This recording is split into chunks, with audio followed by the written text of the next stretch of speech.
Salut à tous, bienvenue chez moi, bienvenue chez Rome. Aujourd'hui, on va parler d'un sujet autour de l'alimentation et du sujet qui me tient à cœur autour de l'alimentation, c'est celui de comment bien manger à moyen et long terme. Donc pour ça, je vais poser un peu le constat de ce que je peux voir au quotidien, de ce que les gens peuvent me faire comme retour quand je commence à les suivre au niveau alimentaire, des discussions que je peux aussi avoir avec les gens que je coach, ou même les gens autour de moi tout simplement.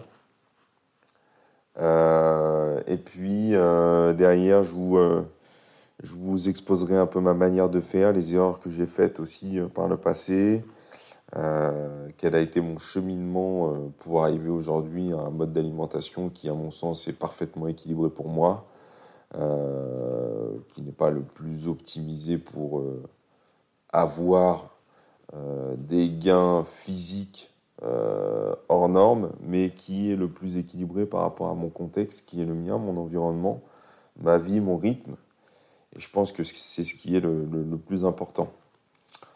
Donc partons du constat. J'ai beaucoup de gens qui se posent des questions autour de l'alimentation et qui passent par des dérives, à mon sens, extrêmes. Beaucoup de gens qui, souvent, passent de tout à rien. Donc on pourrait définir le tout par trop de nourriture transformée, trop de Uber, trop de Deliveroo, trop de j'ai pas le temps de faire à manger, trop de nourriture riche, trop de produits transformés, trop de tout ce qu'on sait qui n'est pas très très très très sain pour sa santé. Et on passe souvent à rien qui est défini par une consommation calorique proche du néant. C'est-à-dire qu'on va se retrouver avec des repas qui vont être très peu caloriques. On va se retrouver avec des repas qui vont être complètement déséquilibrés, même si sur le papier, ils semblent l'être. Et on va se retrouver avec une incapacité de maintenir ce type de régime sur le moyen et long terme. Ce qui est plutôt logique, parce que quand on commence à manger 3 feuilles de salade et un œuf à la plupart de ces repas, on va effectivement avoir des résultats rapides, c'est-à-dire qu'on va perdre du poids, mais pas de la manière la plus efficiente qui soit, voire même de la manière la plus dangereuse qui soit, à mon sens. Et surtout, c'est pas tenable sur le moyen et long terme. Voilà, on va avoir des niveaux d'énergie qui vont baisser drastiquement, on va avoir une baisse de motivation et de morale qui va s'accompagner. C'est des humeurs pas possibles, des fringales aussi qui vont se décupler. Bref, tout un processus malfaisant qui va venir influencer négativement votre corps. Le gros problème aujourd'hui, c'est qu'on manque de nuances dans cette approche autour de l'alimentation. On manque de nuances parce qu'on veut aller trop vite. On veut se laisser quelque part influencer parce qu'on voit sur les réseaux, parce qu'on voit des personnes qui essayent de nous vendre des programmes miracles ou des régimes miracles ou des façons de faire miracles. La réalité, c'est que ça n'existe pas. On essaye, en essayant d'aller vite justement, de compenser les erreurs qu'on a faites. On sait tous que manger trop transformé, trop gras, trop déséquilibré, de ne pas manger à heures régulières, systématiques, de jour en jour, c'est pas bon pour notre santé. Et pourtant, on le fait tous, influencé encore une fois par toute la masse d'informations autour de l'alimentation, tous les signaux qu'on peut avoir autour de nous. C'est vrai que quand on marche dans la rue, il suffit d'aller à Paris pour se rendre compte du nombre de restos de conneries qu'on peut avoir au kilomètre carré. C'est assez affolant.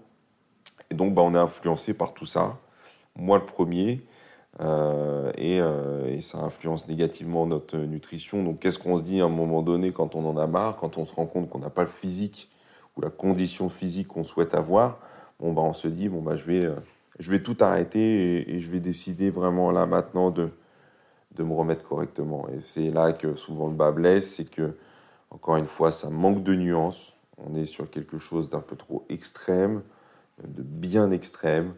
On va sous-manger, on va limiter les calories au maximum, on va se retrouver avec des repas qui n'ont pas de sens, où je vais manger que des légumes et un peu de protéines à tous les repas. Je vais même en sauter des repas en me disant, bon bah, comme ça, mon corps, entre guillemets, va se consommer lui-même.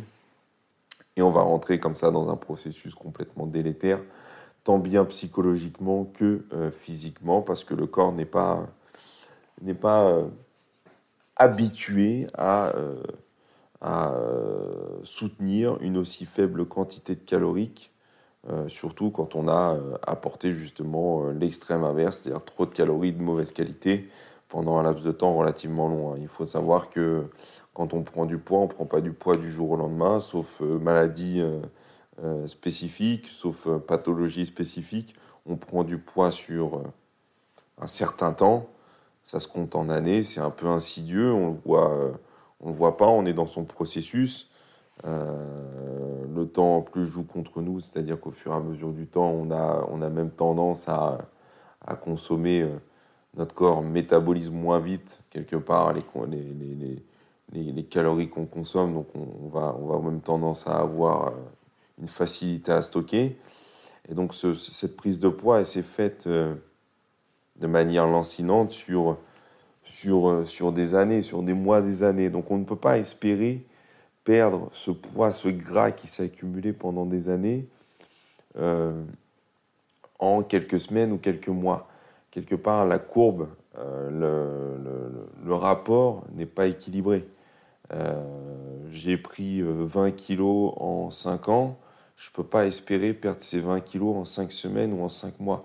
Il y a quelque chose de complètement déséquilibré.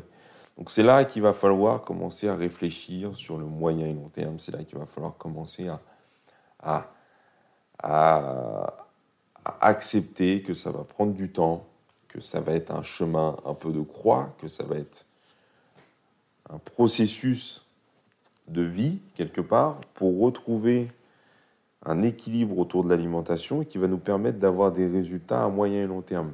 Tout ce que vous allez essayer d'avoir à court terme ne sera pas tenable. J'ai bon nombre d'exemples de personnes qui me disent oui, mais moi j'ai perdu ce régime, il a super bien marché parce qu'en moi j'ai perdu 6-8 kilos, c'était formidable. Ok. Et ben après je les ai repris parce que bah, c'était trop dur à tenir, etc. Et en fait c'est toujours la même chose, c'est-à-dire que les régimes drastiques alimentaires que vous faites sur le court terme ne sont pas tenables à moyen et long terme. C'est pas possible. Moi, j'ai essayé plein de fois de faire des régimes, notamment pour prendre de la masse musculaire, pour essayer de grossir, pour essayer de potentialiser mes résultats en muscu. À chaque fois que je me suis dit, bon, bah, ok, je vais entre guillemets, surcharger un peu ma manière de faire au quotidien, je suis toujours parti dans des extrêmes, et là pour le coup dans l'extrême inverse, dans un objectif de prise de poids. J'ai fait des choses qui n'étaient pas tenables sur le moyen et long terme, et je m'en suis très rapidement rendu compte. C'est pour ça que je suis venu à ce dont je vais vous parler après, à une façon de penser qui, pour moi, est beaucoup plus saine pour pouvoir justement savoir si je peux appliquer des changements alimentaires qui vont durer sur le moyen et long terme à mon mode d'alimentation. Donc vraiment, c'est encore une fois, c'est comme dans l'entraînement, l'alimentation doit toujours être vue à moyen et long terme. Vous ne pouvez pas soutenir un régime drastique pendant des années. Vous ne pouvez pas soutenir une façon de faire complètement extrême pour essayer de compenser toutes les erreurs que vous avez fait pendant des années. C'est juste pas possible. Il y a quelque chose de complètement déséquilibré, encore une fois, entre le poids que vous avez pris durant des années et le poids que vous cherchez à perdre durant peut-être 6-8 semaines ou quelques mois parce que vous avez vu quelque chose sur les réseaux qui vous le vendait comme ça. Ça, c'est pas possible. Euh, il va falloir vraiment partir en profondeur sur quelque chose de beaucoup plus pérenne pour que ça puisse avoir un impact physique sur vous et que ça puisse vraiment changer quelque part votre vie et votre façon de voir aussi l'alimentation.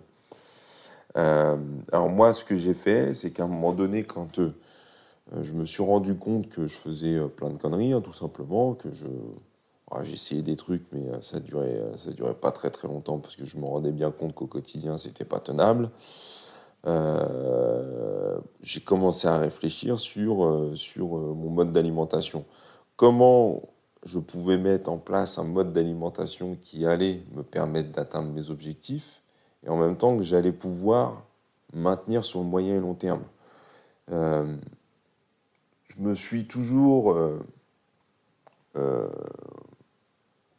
posé quelque part la question quand j'ai commencé à réfléchir comme ça, de me dire, est-ce que la manière dont je mange ou est-ce que ce que je vais intégrer à mon mode d'alimentation, je vais pouvoir le tenir toute ma vie?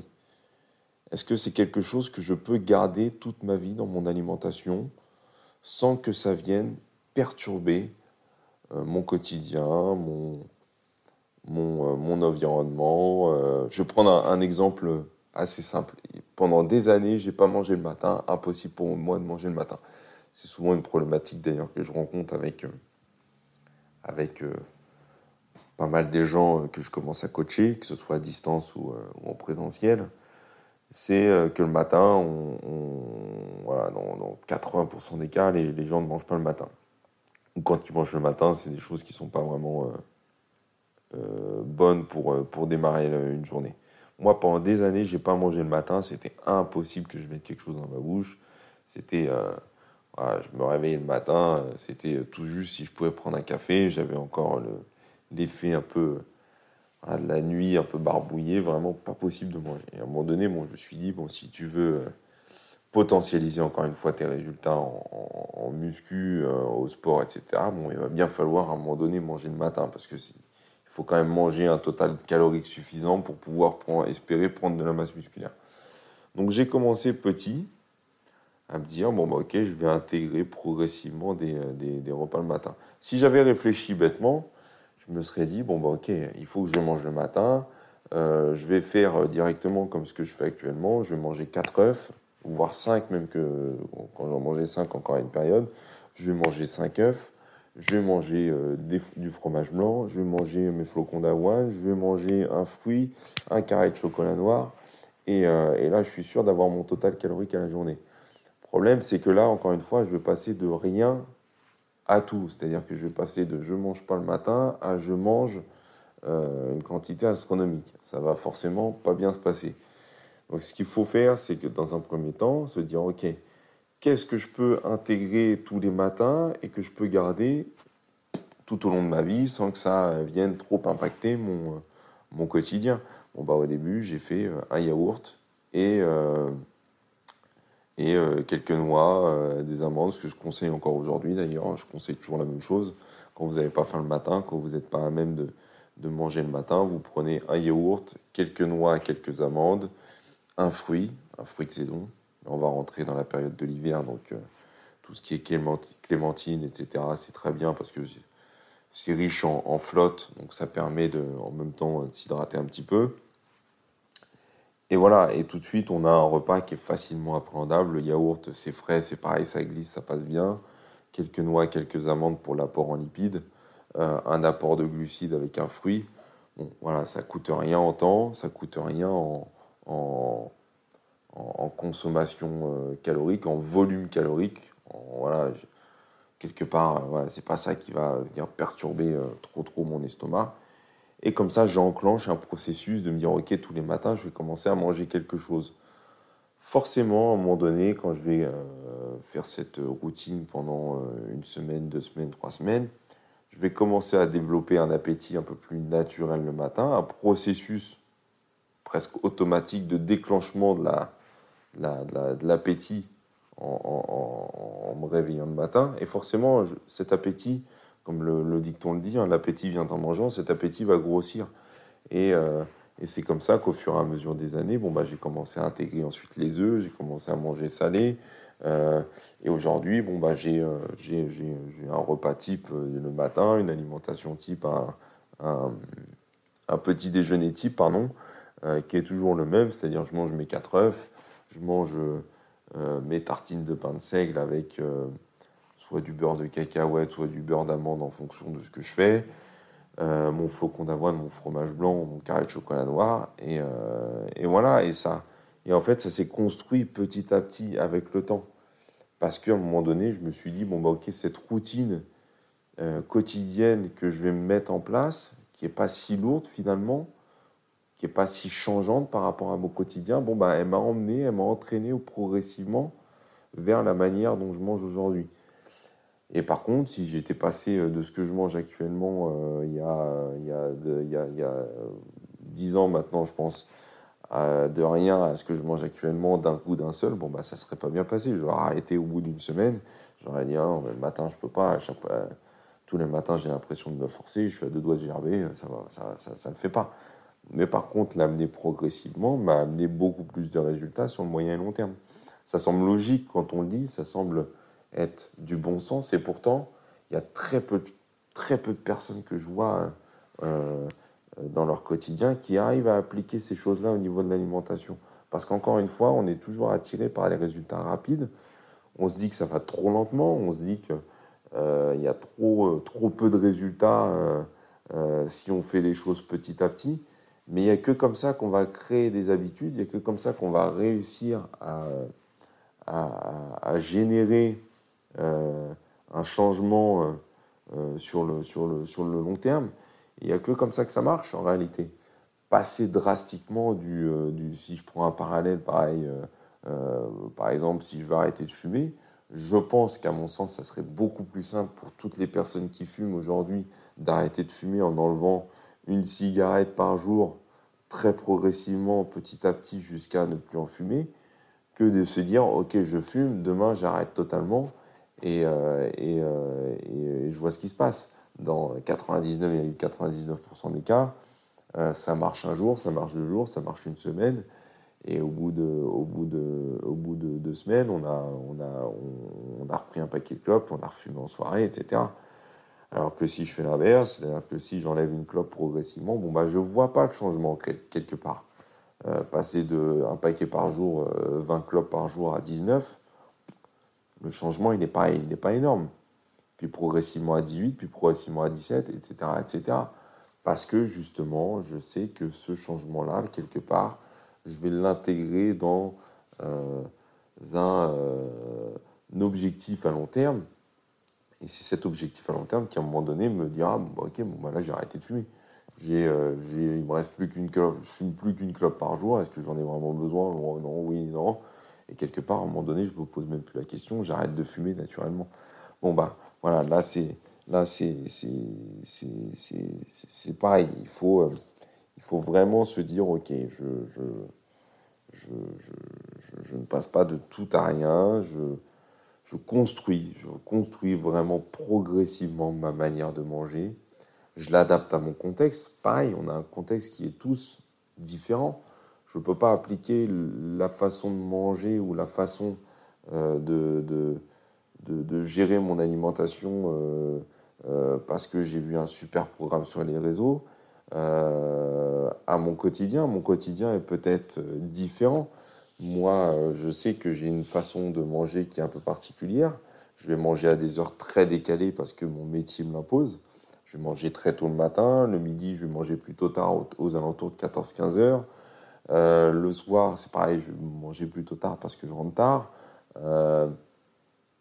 Mais en même temps, j'ai mon rythme. Je sais comment ça fonctionne. Donc, je ne peux pas fonctionner avec un régime très cadré. Le matin à 8 heures, ma collation à 10 heures, mon repas à 13 heures, ma collation à 16 heures, mon repas le soir. Pour moi, c'est pas possible, ça marche pas parce que je suis toujours un peu à droite, à gauche. J'ai toujours des cours en plein milieu de la journée ou justement sur l'heure du midi ou le matin ou le soir.